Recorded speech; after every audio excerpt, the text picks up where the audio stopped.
په سلامونو او نیکو هیلو مو هرکلی کوم. هیله ده چې روغ جوړ به یاست. په یوې نوې او په زړه پورې ویډیو کې درته ښه راغلاست وایم. هیله ده چې تر پایه ویډیو وګورئ او زموږ چینل هم سبسکرایب کړئ.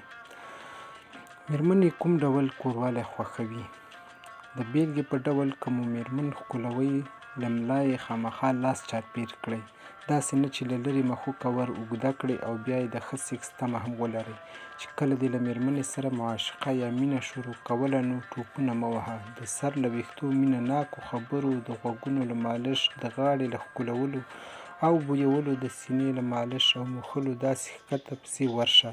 له کوزه پورته راتګ د سیکس سلسله مراتب نه دی، بلکې په سیکس کې به له پاسه ښکته ځي.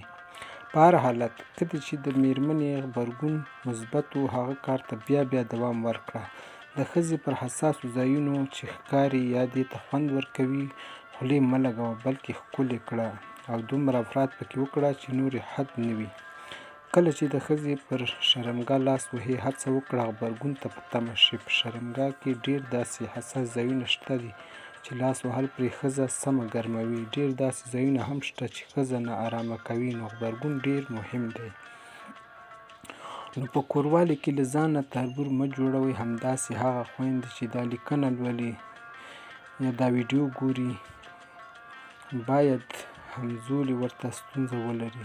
دوی ته مو هم لارښوونه دا ده چې خاوند د میرمنې د مینې تږی وي، د میرمنې تمه وي چې ښه کوروالی ورسره وکړي، ښه یې زړه سوړ کړي او همداسې د میرمنې هم زړه سوړ شي.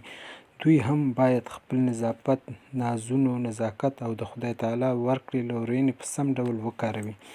یوه خبره مې واورئ، ښه کوروالی د موفق ژوند مهم راز دی. ښه کوروالی د مینه ناکې کورنۍ بنسټ دی.